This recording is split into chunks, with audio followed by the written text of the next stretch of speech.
പറയുന്നൊക്കെ ശരിയാ. അതൊക്കെ വെളിയില്, ഇവിടെ അഭിനയം മാത്രം മതി. എന്താ ഇത്? ചുമ്മാ കെട്ടിപ്പിടിക്കാ, വേണ്ടാത്തടത്തൊക്കെ തൊടുക. വേണ്ടാത്താണെങ്കിൽ എന്തിനാ അത്ര കഷ്ടപ്പെട്ട് കൊണ്ടു നടക്കുന്നത്? ഒരു കാര്യം ഞാൻ പറഞ്ഞേക്കാം, ഒന്നുകിൽ ജീവിതം അല്ലെങ്കിൽ അഭിനയം, രണ്ടും കൂടി എന്നെ കൊണ്ടുപറ്റില്ല. എങ്ങനെ എങ്ങനെ എങ്ങനെ ജീവിതമോ? അയ്യടാ, കൊള്ളാൻ ഇയാളുടെ മനസ്സിലിരിപ്പ്. കൂടെ ജീവിക്കാൻ ഒരു മച്ചാൻ വന്നിരിക്കുന്നു, കണ്ടാലും മതി. എന്തേടി പിടിച്ചില്ലേ? എങ്കിൽ ഇപ്പൊ തന്നെ എല്ലാം പൊളിച്ചു തരാം. അമ്മാവാ, അമ്മാവോയ്. എന്താ എന്താ നിർത്തിയത്? വിളിക്ക്, അമ്മാവാന്ന് ഉറക്കെ വിളിക്ക്, അറിയട്ടെ. ഇത് മച്ചാനല്ല, മരുമകൻ കണ്ണപ്പനാണ് അറിയട്ടെ. വിളിക്ക്. ഇയാൾക്ക് അമ്മാവനോട് പ്രതികാരം ചെയ്യണ്ടേ? അല്ലെങ്കിൽ വേണ്ട, ഞാൻ തന്നെ വിളിക്കാം. എന്താത് എന്താത്?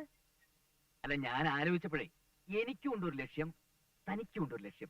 എന്റെ ലക്ഷ്യവും തന്റെ ലക്ഷ്യവും ഒന്നാവുമ്പോ നമുക്ക് രണ്ടുപേർക്കും ഒന്നിച്ചൊരു ലക്ഷ്യം. അങ്ങനെ ഒന്നിച്ചൊരു ലക്ഷ്യത്തിൽ എത്തണമെങ്കിൽ നമ്മൾ രണ്ടുപേരും ഒന്നിച്ച് നിന്നല്ലേ പറ്റൂ കള്ളക്കുട്ടി.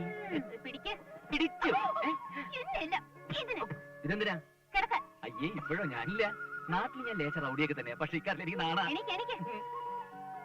ഈ കട്ടിൽ കിടക്കുന്നതേ ഞാനാ. കൂടെ ഞാൻ അഡ്ജസ്റ്റ് ചെയ്ത് കിടന്നോളാം. ഞാൻ അഡ്ജസ്റ്റ് ചെയ്ത് നിലത്ത് കിടന്നോളാം. വേണമെങ്കിൽ ഞാൻ വരാതെ കിടന്നോളാം. അമ്മാവൻ കാര്യങ്ങളൊക്കെ അറിയട്ടെ. ഇവിടെ കിടന്നോട്ടെ. എവിടെ കിടന്ന് തൊലയ്ക്ക്. ഉപദേശിക്കുകയാണെന്ന് കരുതരുത് കുട്ടി. എനിക്കൊന്നേ പറയാനുള്ളൂ, ബീഡിയും പടക്കവും അടുത്തടുത്ത് കിടക്കുന്നത്